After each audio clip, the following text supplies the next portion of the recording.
Olá pessoal, sejam bem-vindos ao Jornal Episteme. Hoje eu estou aqui com o professor Roberto Bolzani Filho, professor no Departamento de Filosofia da USP. Professor Roberto, é uma honra tê-lo aqui. Professor Roberto, gostaria de começar com umas questões mais pessoais. Assim. O que exatamente te levou, ou que despertou o teu desejo de estudar os clássicos? E já que nossa conversa hoje vai girar em torno do Platão e do Sócrates, sobretudo sobre a ética política, eu gostaria que tu... Não precisa ser um diálogo necessariamente sobre a ética política, mas qual diálogo platônico assim, que teve um impacto significativo na tua vida, tanto privada quanto acadêmica, ou só uma delas? Bom, boa tarde, José. Boa tarde a todos os que estão aqui, que vão nos assistir.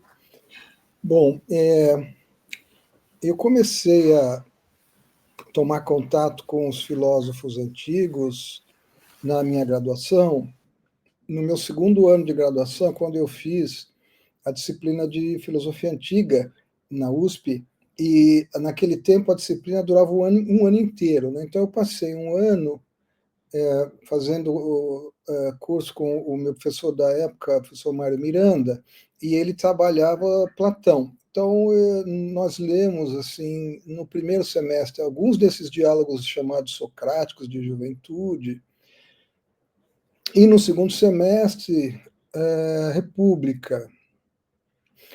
E eu fiquei, então, por causa, sobretudo, do diálogo República, então, de certa maneira, já respondo a sua segunda pergunta também, eu comecei a me interessar muito pela filosofia antiga, porque eu comecei a ver, quer dizer, eu comecei a perceber que algumas questões que são bastante importantes na nossa época já haviam sido formuladas por Platão e depois por Aristóteles, e isso acabou me levando a, sobretudo por causa do Diálogo República, a dirigir o meu interesse, as minhas atenções, as pesquisas para esses autores.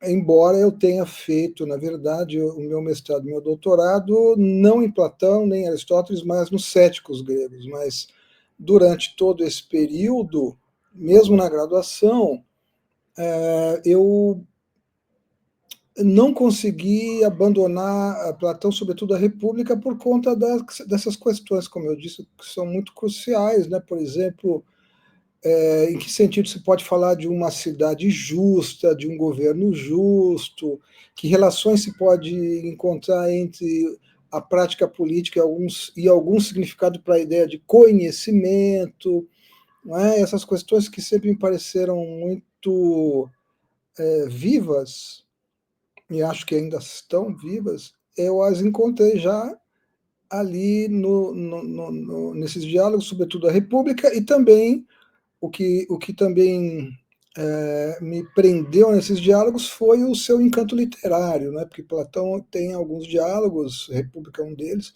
que são de leitura extremamente agradável, prendem o leitor, eles conseguem ser ao mesmo tempo diálogos de grande conteúdo filosófico e de atração, de sedução do ponto de vista da própria escrita, né?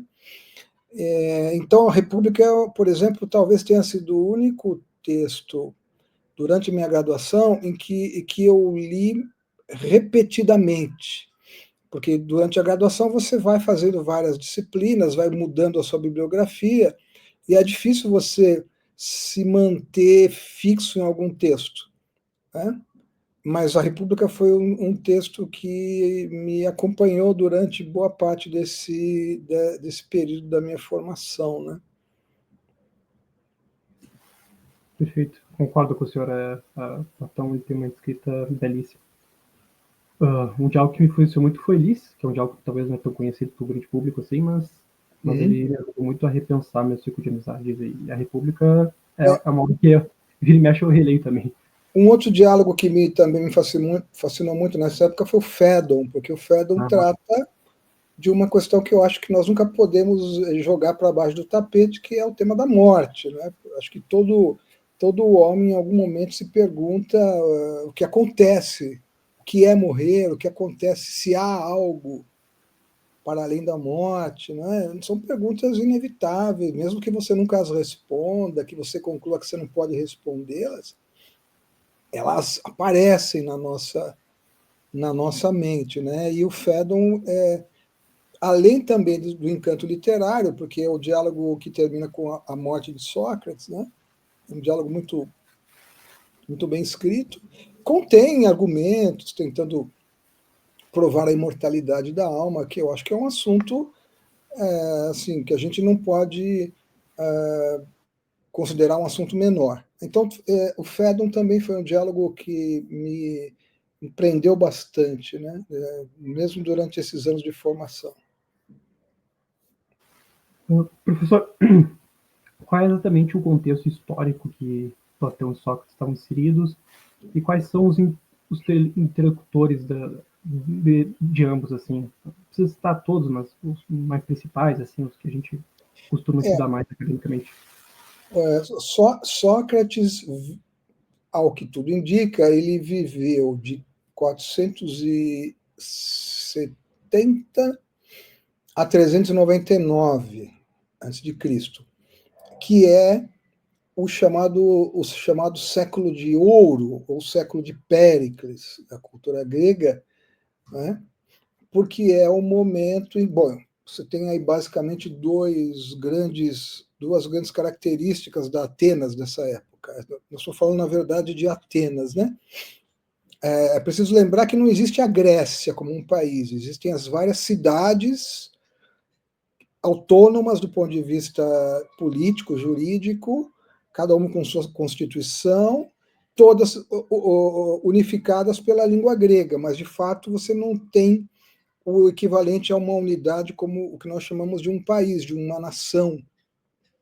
Por isso que se usa muito a expressão cidade-estado para traduzir o termo cidade na antiguidade, porque as cidades têm sua autonomia. E Atenas é uma cidade, na época de Sócrates, quando Sócrates é jovem ainda, que está em grande processo de ascensão econômica, política e cultural. Né? As cidades gregas vêm de uma guerra contra os persas, as chamadas guerras médicas, que foi vencida, e essa guerra projetou Atenas como uma grande potência militar, sobretudo marítima, e comercial. Então, é uma cidade que se torna mais ou menos se torna como eu falei, uma espécie de potência. Então, ela influencia muitas outras cidades, né?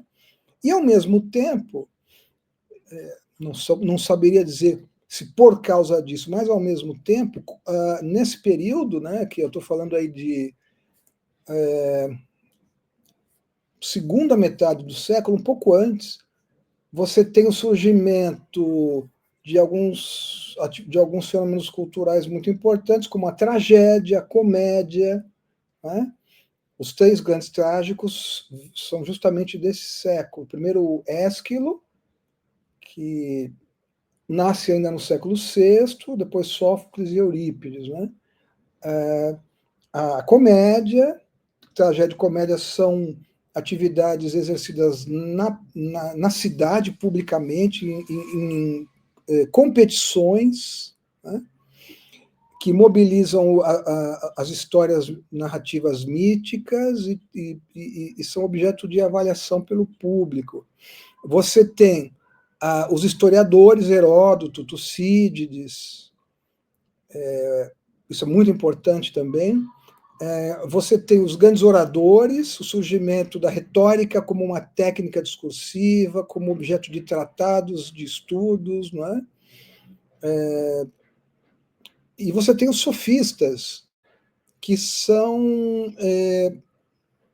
professores itinerantes que vivem profissionalmente deste ensino, e este ensino trata, sobretudo, das questões relativas a esses valores morais e políticos que caracterizam a cidade de Atenas.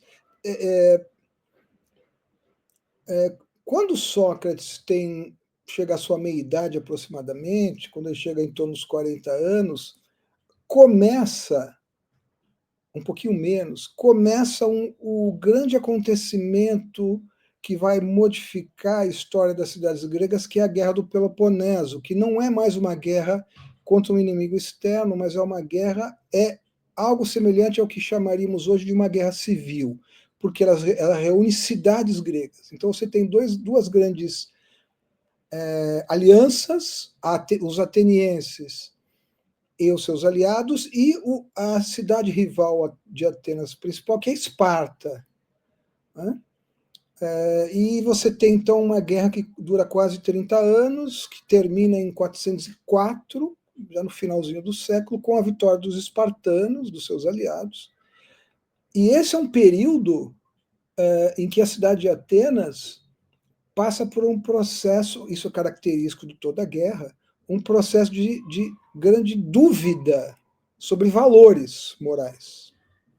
Uma das características de toda a guerra é incutir nas pessoas a dúvida e uma espécie de relativismo a respeito dos valores morais. Aquilo que se considerava como injusto pode ser considerado justo num estado de guerra e vice-versa. O que se considera corajoso pode ser considerado covardia. Há portanto, uma espécie de... Esse é um termo que não é um termo da época, mas é um termo que pode ser usado, de relativização. Então, você tem uma espécie de processo crítico em relação aos valores tradicionais, e isso inclui também a educação dos jovens, que ainda tem grande presença do chamado mundo homérico, dos valores dos poemas de Homero, e o surgimento de alguma coisa que envolve sofistas, que envolve Sócrates, que envolve historiadores, que passa a ser uma maneira crítica de olhar para esses valores tradicionais, ou seja, pelo fundamento desses valores. Né? Nesse sentido, Sócrates e os sofistas, que aparecem sempre em Platão como adversários, fazem parte de um mesmo movimento. Alguns estudiosos desse período chegam mesmo a usar a expressão iluminismo grego, evocando o chamado iluminismo do século XVIII francês, sobretudo, e também inglês, que consistia numa espécie de tentativa de racionalização, né, em face da tradição que é bastante influenciada pela religião. Né? Claro que essa expressão tem que ser usada num sentido lato, mas é um processo, portanto, de visão crítica dos valores tradicionais. E Sócrates, então, surge nesse momento em que está se dando esse olhar crítico diante dos valores por conta desse estado, vamos chamar assim, de decadência, porque passa Atenas da época em virtude da guerra. Né? Então, por causa disso, você vai encontrar nos discípulos de Sócrates a tentativa de produzir escritos que apresentem Sócrates como um indivíduo que questiona esses valores tradicionais em busca de uma promoção, de uma investigação nova a respeito desses valores. Isso você encontra claramente nos diálogos de Platão, sobretudo nos chamados diálogos da juventude de Platão, que são diálogos onde se fazem perguntas sobre valores morais e políticos sem que se chegue a respostas. O objetivo não é, de fato, alcançar respostas, mas é justamente abalar essas visões tradicionais a respeito desses temas. Então a pergunta é o que é o justo, o que é a amizade, no caso do Ulisses, o que é a temperança, o que é a coragem, o que é a piedade, né? Que são as chamadas virtudes tradicionais que fundamentam a maneira como os homens entendem a ação, seja na vida privada, seja na vida pública. Né?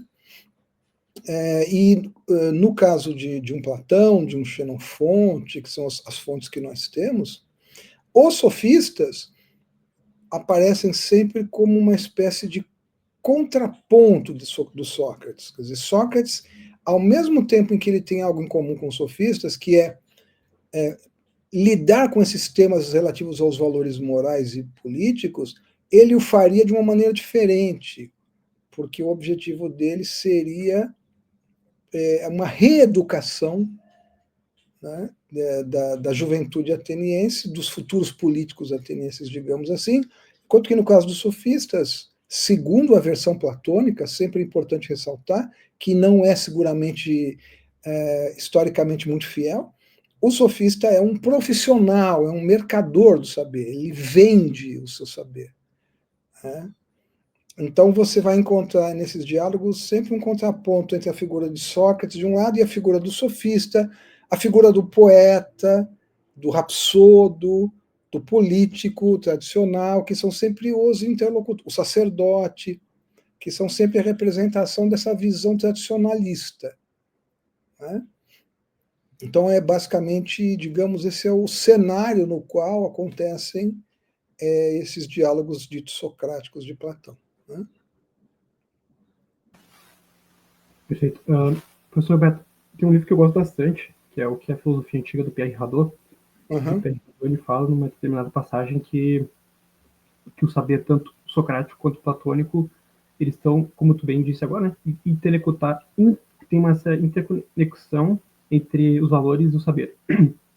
Eu queria que tu explicasse qual foi exatamente a transição dos naturalistas, ou como a gente costuma chamar os pré-socráticos, para uma filosofia não simplesmente do puro conhecer, mas de buscar valores que gerem bem-estar, tanto do ponto de vista da vida privada, quanto do ponto de vista do indivíduo mesmo.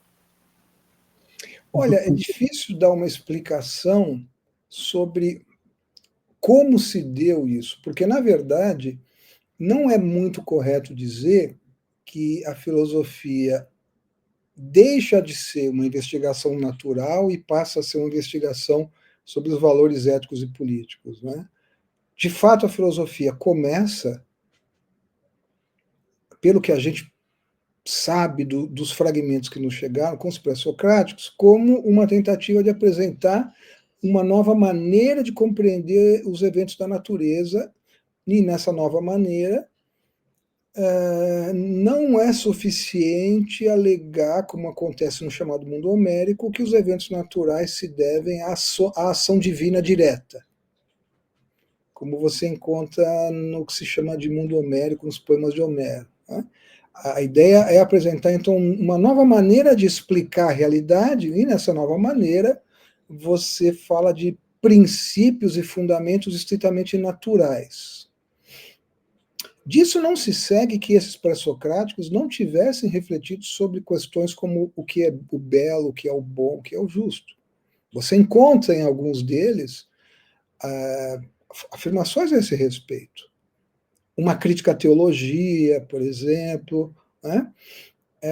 Então, é um pouco excessivo dizer que houve uma grande ruptura e que, a partir de Sócrates, Platão, você passa a ter alguma coisa nova. Né? Nesse sentido de que você abandona um tipo de investigação em favor de outra. Também em Platão, em Aristóteles, você vai encontrar uma investigação sobre a natureza. Também tem. O que seguramente parece que acontece, isso deve ser provavelmente algo a ser atribuído a Sócrates, é o privilégio conferido às questões relativas aos valores. Né? E valores aí é uma referência ao certo vocabulário ético e político, né, que não podem nunca ser separados. De fato, isso parece que acontece com Sócrates. Existem, por exemplo, uma célebre passagem de Cícero nas Tusculanas, Conversações Tusculanas, em que ele diz: Sócrates trouxe a filosofia do céu para a terra, a colocou dentro das casas, não é? Querendo dizer que com Sócrates você muda o foco. Eu acho que isso é correto. Mas eu não acho que se deva dizer que houve simplesmente uma ruptura. O que houve foi, de fato, isso tem a ver, como eu disse antes, com esse momento crítico em relação aos valores, que é resultado da nova consciência que emerge por conta da guerra. Né? Quer dizer, a guerra produz, isso vale para a guerra do Peloponeso e vale para qualquer guerra. Nas pessoas que estão vivendo uma situação de guerra, ela produz dúvidas sobre o que se deve ou não se deve fazer. Né? E eu acho que isso é, de fato, uma coisa que ganha a primazia com Sócrates. Ou, de alguma maneira, os sofistas também estão envolvidos nisso. Né? Os oradores também estão envolvidos nisso. Não é um fenômeno estritamente filosófico, é um fenômeno cultural mais amplo, né? Que eu acho que acontece por conta dessa visão mais crítica que surge por conta desse estado de guerra. Né? Perfeito, ótima explicação. Professor Roberto, o que exatamente é a ética e a política no Platão e no Sócrates? E por que os antigos eles tinham essa ideia que ética e política elas são vinculadas, não existe essa separação? Salvo engano, um dos primeiros filósofos assim, que tentou questionar essa ideia foi o Maquiavel, né? Que ele faz essa ruptura, assim, entre aspas, né? Então, de fato, né, costuma se localizar em Maquiavel, no Príncipe, sobretudo, a ideia de que a política é um tipo de investigação que não deve estar necessariamente atrelada à ética. Daí vem essa até certo ponto injusta denominação de maquiavélico, não é? Como querendo dizer que uma pessoa maquiavélica é uma pessoa que deixa de lado os valores morais e acha que os valores morais não têm importância. Acho que não é bem isso que aconteceu, mas de fato acho que é correto dizer que a partir desse momento você pode falar da invenção do político, ou seja, você pode dizer que a política é um terreno de investigação autônomo, de alguma maneira. E isso é diferente do que se encontra nas filosofias gregas antigas, porque as filosofias gregas antigas, e aí eu acho que isso tem muito a ver com a própria instituição, a emergência da própria noção de polis, de cidade, né? E quem fala muito bem sobre isso é Aristóteles, na sua política. A cidade, enquanto um modo de vida político, ela não é, para o grego, uma coisa artificial, ela é uma coisa natural. Né? Aristóteles tem uma célebre frase, ainda no início da política, em que ele diz, né, que o homem é um ser vivo por natureza político. Político aí significa não que ele faça política no sentido em que dizemos que os políticos fazem política, mas no sentido de que o homem é um ser que por natureza vive em cidades. Viver em cidades não é um apêndice na sua vida, é a maneira por excelência de viver, porque é somente na cidade que se pode alcançar o fim máximo que caracteriza o humano, que é o bem e a felicidade. Né? Daí, então, se pode dizer que o que chamaremos de vida privada, no sentido de um modo de conduta em que os indivíduos se perguntam sobre como eles devem agir, independente da sua inserção numa comunidade, né? Então, nós estamos distinguindo entre vida privada e vida pública, que é uma distinção que é muito cara a nós, né? Ela existe entre os gregos, mas o que caracteriza a reflexão grega antiga é que os valores que devem pautar uma são os mesmos que devem pautar a outra. Né?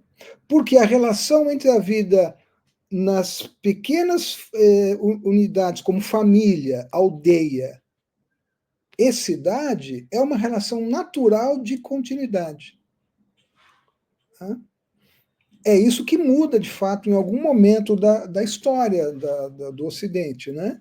Daí você poder perfeitamente, hoje em dia, se apresentar como alguém que quer pensar questões éticas e não questões políticas, e vice-versa. Porque se passa a ter dois campos autônomos de investigação. Né? E, de fato, isso acontece. Maquiavel é, digamos assim, considerado, de uma forma geral, uma espécie de divisor de águas aí. Né? É difícil explicar por que os gregos faziam assim. Na verdade, a pergunta deveria ser: por que nós deixamos de fazer assim? Né? Vejam como aí nós temos. Essa é uma das questões que, quando você me perguntou no início, por que eu acho que ler um diálogo como República ainda faz sentido, é porque um diálogo como República, embora eu não concorde com as soluções que aparecem ali, ele recoloca a questão. Quando eu digo que uma cidade é justa, ou que um Estado é justo, eu ainda posso usar essa terminologia para falar da esfera política. E o que significa ser justo? Né? No primeiro livro da República, quando começa a investigação sobre a justiça, a primeira resposta que se tenta dar, que é realmente interessante, é de Trasímaco, do sofista Trasímaco. Veja só a resposta de Trasímaco. O justo é o que interessa ao mais forte. É o interesse do mais forte. Veja a extraordinária atualidade desse tipo de pensamento. Né? Quer dizer, havia, de fato, uma visão extremamente realista da vida política.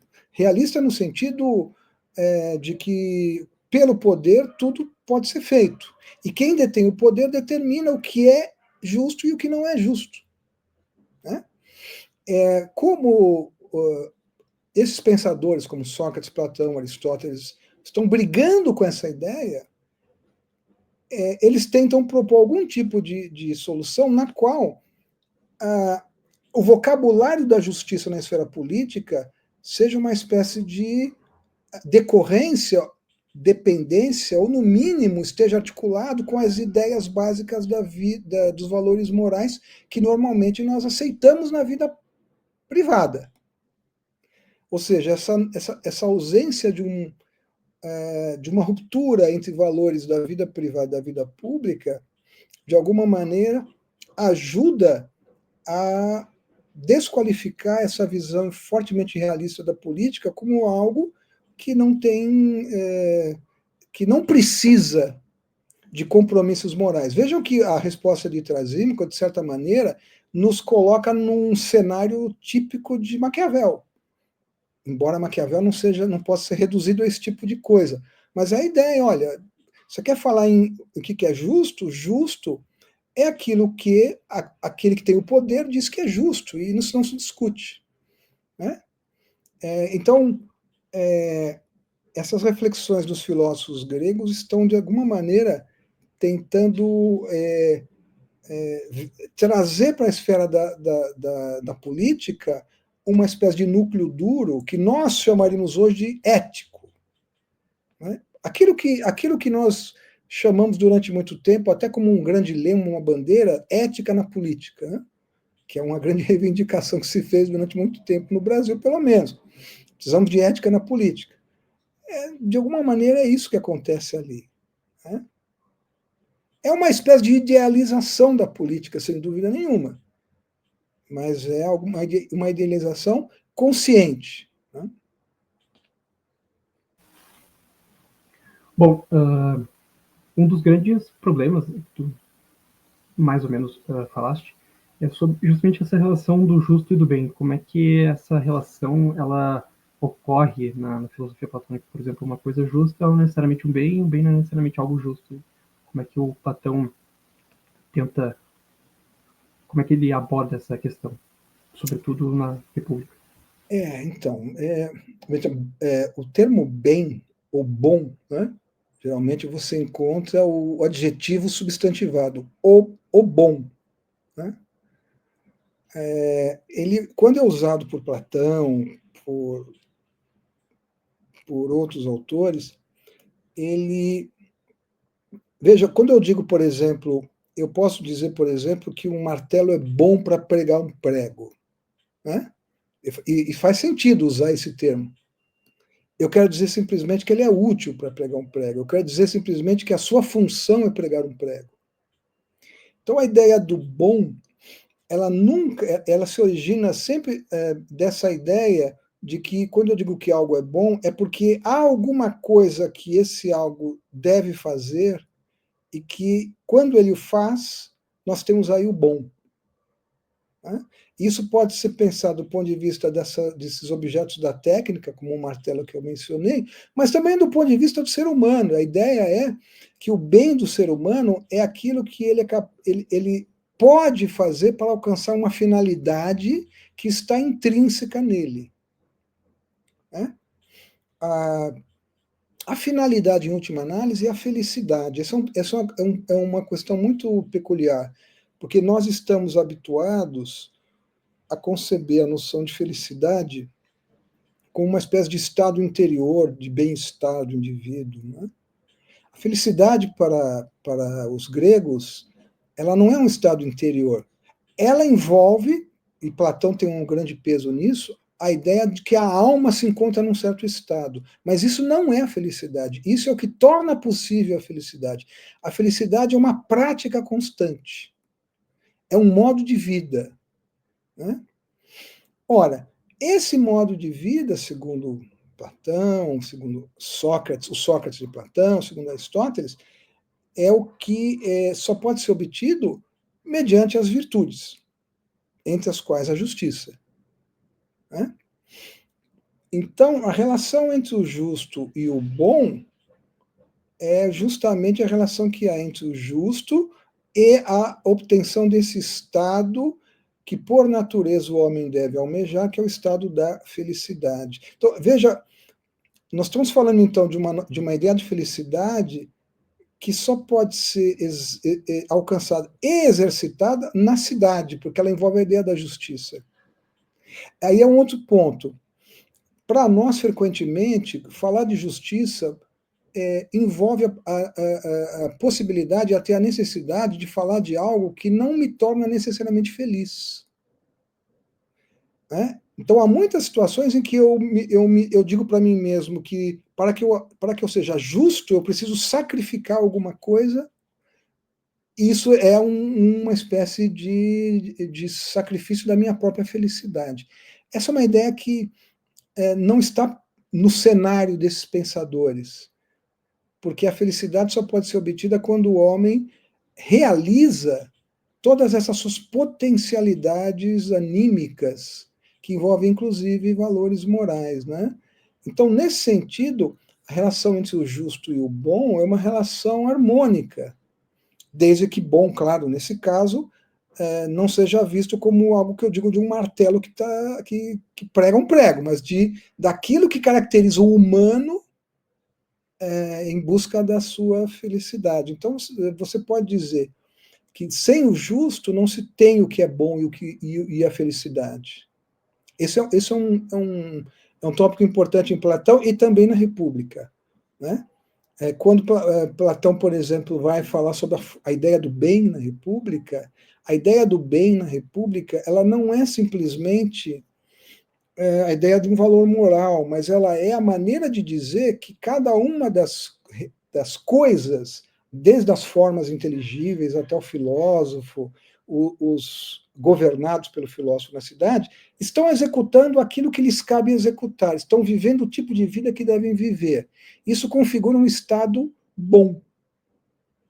E, portanto, um estado de justiça. A definição do justo na República é cada um fazer o que lhe cabe por natureza. Né? Isso é uma maneira de indicar a própria noção, a própria ideia do bem, o que caracteriza os efeitos da presença da ideia do bem, que é a ideia que governa todas as outras ideias e, portanto, toda a realidade do mundo sensível. Né?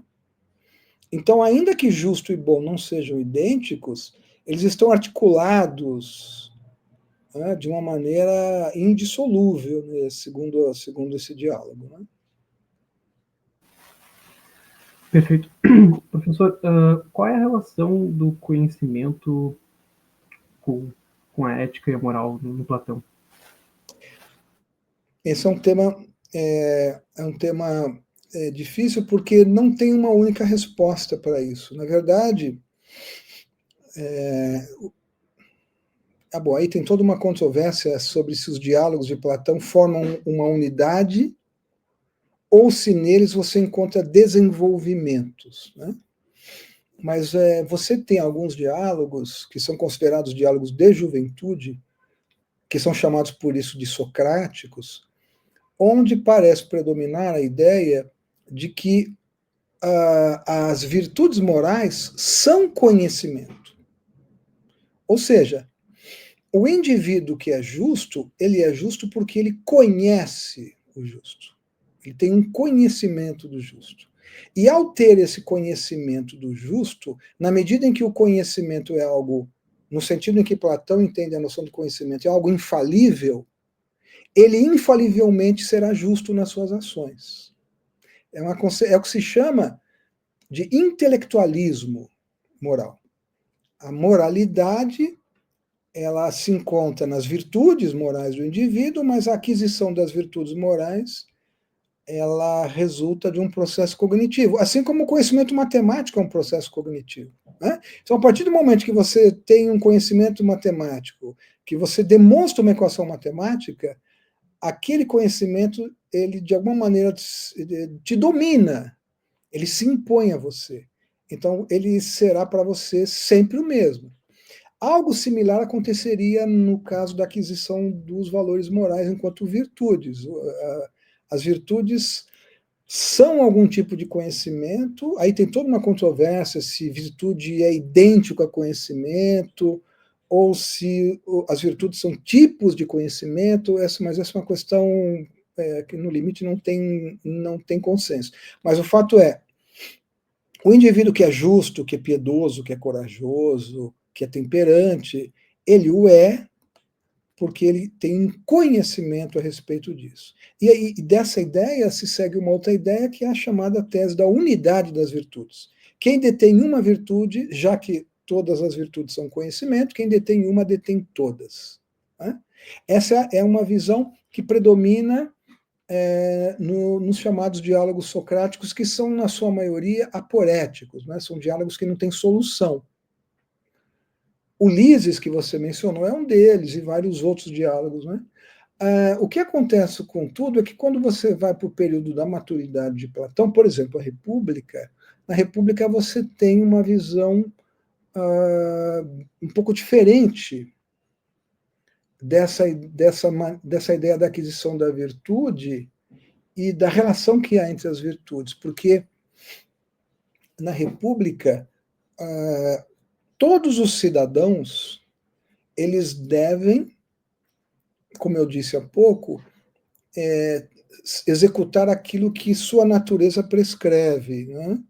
E há uma diferença por natureza entre os indivíduos, por isso que alguns podem governar, outros não, né? E essa diferença faz com que as partes da alma do indivíduo tenham que ser, de algum modo, objeto de uma harmonização cuja responsabilidade é do próprio governante. Então, o que é uma alma justa e temperante na cidade platônica? É a alma na qual a parte mais, digamos, a parte mais extensa da alma, que é a parte do desejo, seja controlada pela parte racional com o auxílio da parte irascível. São três partes da alma. De fato, o único que detém uma alma na qual a sabedoria controla as outras partes é aquele que conhece a verdade, que é o filósofo. Isso lhe confere a condição de governante. Os demais terão que ser objeto de uma educação e de um processo de habituação que faça com que suas almas também sejam assim, nas quais a parte do desejo, ela não é extinta, não é expurgada, mas ela é controlada pela racionalidade. Só que essa racionalidade ela não está em todos os indivíduos como algo que age. Ela está no governante, e o governante, por meio da legislação e dos costumes, incute na cidade esse estado harmônico no qual a parte calculativa, racional, predomina sobre a parte do desejo. Nesse caso, você pode dizer que praticamente todos os cidadãos, com exceção do governante, não são mais um exemplo daquele intelectualismo. Porque, no caso do intelectualismo, qualquer um que puder ter acesso ao conhecimento das virtudes, ele se torna virtuoso por isso. Na cidade platônica da República, o cidadão, de algum modo, ele é educado para que os seus desejos sejam moderados, controlados. Não é uma decisão intelectual tomada por ele enquanto dotado de uma parte racional que o leva a isso, mas é uma legislação a qual ele é submetido por aquele ou por aqueles que, de fato, este sim, detêm uma racionalidade que, por natureza, se desenvolve e permite a legislação que leva a esse controle. Né? Então, você tem duas maneiras de pensar a relação entre os valores morais e o conhecimento. Uma, a mais simples, que é a do intelectualismo, e a outra, a mais complexa, que é mais política, que é aquela na qual somente o filósofo conhece, de fato, o que é agir de modo justo, etc., etc., e por isso ele pode incutir nos cidadãos, da única maneira que os cidadãos podem entender que não é a filosofia, porque eles não têm a natureza filosófica, por meio da lei e dos costumes, o predomínio que deve haver da razão em relação aos desejos. Né? Bom, excelente resposta, professor. Nossa. Qual é que é a diferença assim, do Platão da República para o das leis, principalmente no sentido político? O que há de mudança assim, nesses dois Olha, diálogos? Eu acho que a mudança significativa está no fato de que eu acho que não são mudanças substantivas, tá? Mas há as leis são um diálogo onde não é tão forte a presença de uma metafísica que fundamente que legitime o governo do filósofo, o governo da cidade. Você não vai ter mais nas leis o filósofo governante, no sentido que se encontra na República. Você não vai ter nas leis uma metafísica das formas, da forma do bem, né, que esteja embasando esse governo. Você vai ter como os comentadores costumam dizer, alguma coisa um pouco mais pé no chão, digamos assim. Mas continua vigorando a ideia de que a cidade justa depende de alguma coisa que não está dada neste mundo sensível que nos é imediatamente apresentado. Né? Há uma teologia presente na cidade. Então, o espírito da cidade das leis não é muito diferente do da República, mas eu diria que há diferenças de ênfase. As leis são um diálogo mais pragmático nesse sentido do que a República. Né? Mas, claro, seria preciso fazer uma análise detida dos dois diálogos para perceber essas mudanças. Né? Bom, professor, gostaria de compartilhar com nossos ouvintes algum trabalho seu recente, algum estudo que está em andamento?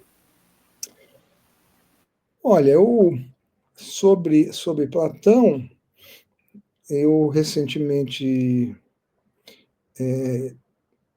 escrevi um texto que está no Prelo, que foi um texto a pedido de um volume sobre a noção de justiça na filosofia, e me pediram para escrever justamente um texto sobre a justiça em Platão. E eu escolhi, então, falar sobre a República e como se deve entender a noção de justiça em Platão. Né?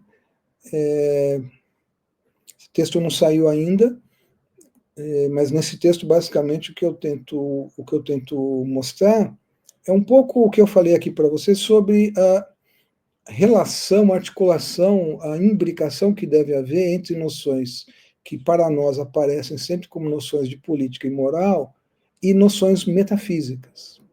Então, a minha intenção nesse texto é sugerir que a noção de justiça, que Platão define com algumas variações no quarto livro da República, como fazer o que lhe é próprio, fazer o que lhe é próprio por natureza, não pode ser compreendida e fundamentada sem uma metafísica. E a forma de introduzir essa ideia é compreender a noção de natureza. Né?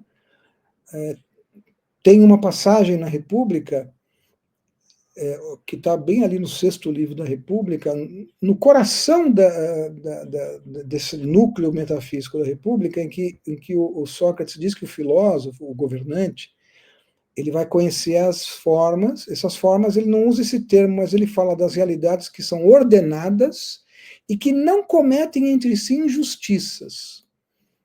Essa é uma frase muito curiosa, que eu acho que é pouco estudada. Em que sentido você pode dizer que as formas, lembrando que as formas para Platão são realidades imutáveis, não são agentes, portanto, como nós. Nós somos agentes e executamos ações justas ou injustas. As formas não são agentes, elas são perfeitas, elas gozam de um estado de imobilidade que é o estado da completude. Nós não, nós precisamos agir por causa de nossa incompletude. Então, num certo sentido, aquilo que nós precisamos fazer, porque somos incompletos, para alcançar o estado almejado, que é o da felicidade, as formas já são. Porque elas têm uma certa natureza que permite dizer que elas já são. No sétimo livro, Sócrates se refere à forma do bem como a coisa mais feliz que existe. É curioso dizer que uma forma é feliz. E isso, para mim, não é uma mera imagem. Significa que noções como felicidade e justiça exigem uma compreensão do estado da realidade plena para que nós possamos compreender o nosso estado incompleto e, a partir daí, compreender o que é para nós agir de modo justo. Então, o texto é um pouco nessa linha. E eu tenho como é que eu poderia dizer? Eu não poderia chamar isso de projeto, mas tem um tema que me fascina muito em Platão, que tem um pouco a ver com algo que eu disse no começo, que é o fato de que os diálogos de Platão, ao mesmo tempo em que contém uma especulação filosófica poderosa, muito atraente, são ao mesmo tempo dotados de grande encanto literário. Nós não estamos habituados na filosofia a encontrar filósofos, não que não existam, existem excelentes filósofos e escritores, mas o caso de Platão é um caso muito peculiar. Né? Então, é muito tentador que a gente diga assim, olha, ao mesmo tempo que Platão foi um grande escritor, ele foi também um grande filósofo, como se fosse uma mera coincidência. E aí a nossa tentação é dizer assim, bom, ele escreveu em diálogo, não em tratado, porque ele gostava de escrever bem.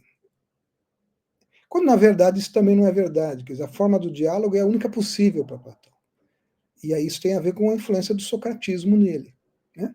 Então, há em Platão, nos diálogos de Platão, o que eu chamo de uma camada filosófica e uma camada imitativa, mimética ou literária. Um tema que eu acho muito interessante é como é que Platão, se é que Platão pensou nisso, mas como é que a gente pode explicar a presença na filosofia de Platão desses expedientes literários miméticos? Já que Platão, em alguns diálogos, é um forte crítico da ideia de imitação, de mimesis. Então é uma situação muito curiosa, porque Platão, veja a República, que é o diálogo que a gente está aqui elegendo como central. Na República, você vai encontrar no livro 3 e no livro 10 da República pesadas críticas à noção de mimesis, de mimese, de imitação.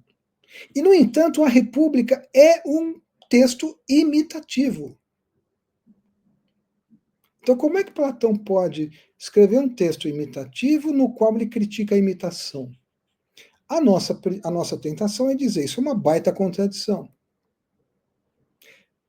A minha pergunta é: existe uma maneira de mostrar que não é uma contradição? Então, esse é um tema que de vez em quando eu tento abordar, mas ainda não, digamos que eu ainda não ataquei essa questão de maneira sistemática, é uma coisa muito esporádica, porque ao mesmo tempo que você tem essas ideias, aparecem outras tarefas que vão te tirando um pouco do trilho e você vai meio que dispersando, né? Mas eu acho uma ideia fascinante. Nos diálogos, Platão, que nunca aparece, né? Nunca é demais lembrar, ele nunca aparece, portanto, por isso os diálogos são imitações, né?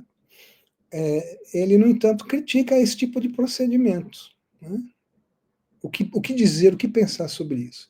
Esse é um assunto que eu acho que vale a pena trabalhar, né? Vou adorar ler. Eu entendo.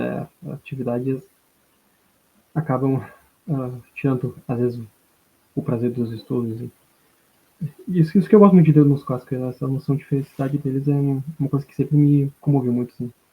Tanto é que eu tentei ler outros livros, assim, como tu me disse, essa questão literária, assim, Platão foi um filósofo que eu consegui ler muito, assim, outros eu tenho muita dificuldade, assim, de ler, outros tem que ler um pouquinho de Platão, assim, a leitura foi. Uh, Tu gostaria, professor, se for possível, é claro, tu fazer uma citação de uma passagem, assim, que tu acha que ela pode trazer reflexões profundas, assim, sobre nossos problemas. Pode ser valorativo, político, se bem que valorativo e político não tem diferença nos Tá. clássicos, né? Como nós estamos aqui o tempo todo falando da República, e eu havia dito a você que a República foi o diálogo de Platão que mais me capturou, digamos assim, eu vou citar uma passagem do início do segundo livro da República, que eu acho que ilustra bem, porque a República, veja, apesar do fato de que me parece inaceitável a cidade platônica, para nós, porque para nós a noção de democracia é uma noção que para nós é inegociável, e a cidade platônica não é uma democracia, não adianta tentar encontrar meios de salvar Platão disso. A cidade platônica não é uma democracia, ele tem críticas pesadas à democracia, muito interessantes, aliás, que estão vivas, mas que, apesar disso, vale a pena ler Platão, porque o que Platão está tentando fazer é estar num contexto de problemas que para nós ainda é muito caro. Quando eu mencionei a definição que Trasímaco dá da justiça, a justiça é o interesse do mais forte, eu observei como essa concepção de justiça poderia perfeitamente ser usada por nós para comentar o procedimento de muitos políticos, de muitos, enfim, do que significa fazer política num sentido bastante pragmático e realista, né? Então, tem um pano de fundo problemático que Platão está tentando, de algum modo, afastar com a sua cidade ideal, e eu acho que esse pano de fundo é interessante. Veja só, então, essa passagem aparece assim que termina o primeiro livro da República. No primeiro livro, então, Sócrates refuta Trasímaco, ele mostra que a definição de justiça como interesse do mais forte não faz sentido, quer dizer, Trasímaco é colocado ele é enredado numa aporia, né? E aí, então, Sócrates começa dizendo que, bom, eu pensei que eu poderia ir embora, mas não me deixaram ir embora, porque os Glauco e Adimanto, que são irmãos de Platão, meio irmãos de Platão, que serão os interlocutores que vão acompanhar Sócrates até o fim do livro, vão dizer, peraí, Sócrates, você ainda não respondeu a pergunta, porque a questão que foi posta veja só, veja como essa é uma questão que me parece que nós não podemos ignorar. Vale mais ser justo ou ser injusto? Vale mais a pena ser justo ou ser injusto? Isso é que motivou toda a investigação sobre a justiça, né? Ora, para mim essa é uma pergunta atemporal. Nós temos todo o direito de nos perguntarmos hoje se aquilo que cada um de nós, na nossa vida, na nossa interioridade, entende por justo, vale a pena em face de um modo de conduta de muitos indivíduos que parecem julgar que isso não tem importância nenhuma. Então, é razoável que o indivíduo se pergunte: vale a pena né? Então, é isso que Glauco e Adimanto vão dizer, né, a Sócrates. Agora, veja, deixa eu ver aqui a passagem. Logo no começo do livro 2, né, isso está em 358b e seguintes, na paginação Stefanos tradicional, a Glauco, que é um dos irmãos de Platão, vai dizer para Sócrates, Sócrates,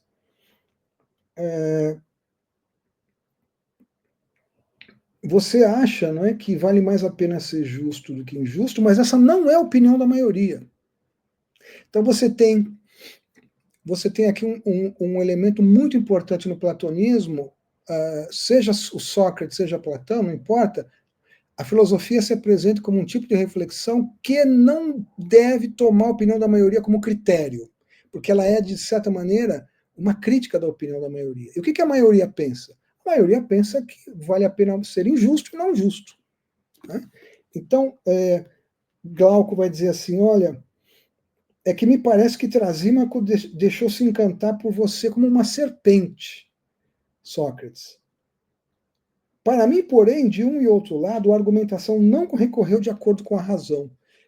Glauco está dizendo aqui, Sócrates, você conseguiu vencer Trasímaco, mas você não conseguiu racionalmente mostrar que vale a pena ser justo, né?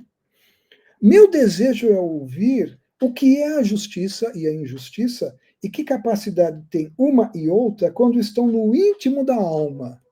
Veja como ele está introduzindo, então, a ideia de que justo e injusto são estados, qualidades de uma alma, de uma interioridade. Isso vai ser introduzido aqui. Quer dizer, não dá mais para aceitar. A justiça é o interesse do mais forte, mas é preciso falar do justo e do injusto como alguma coisa que move o indivíduo, porque a sua alma, de algum modo, o leva a agir deste ou daquele modo, né?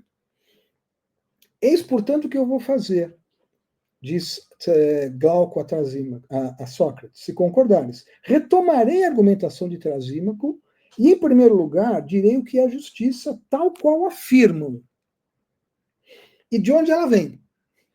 Em segundo lugar, direi que todos os que a praticam a contragosto o fazem porque é algo que não podem evitar, mas não algo bom. Ou seja, a maioria dos homens age de modo justo a contragosto, mas se pudessem, não agiriam de modo justo.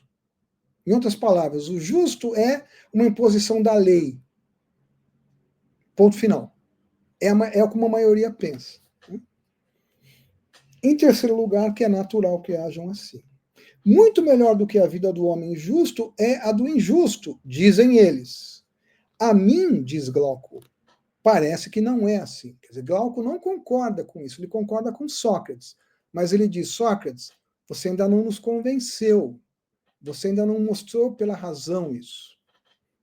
Não tenho, porém, o que dizer, porque nos meus ouvidos estão zumbindo as palavras de Trasímaco e de milhares de outros.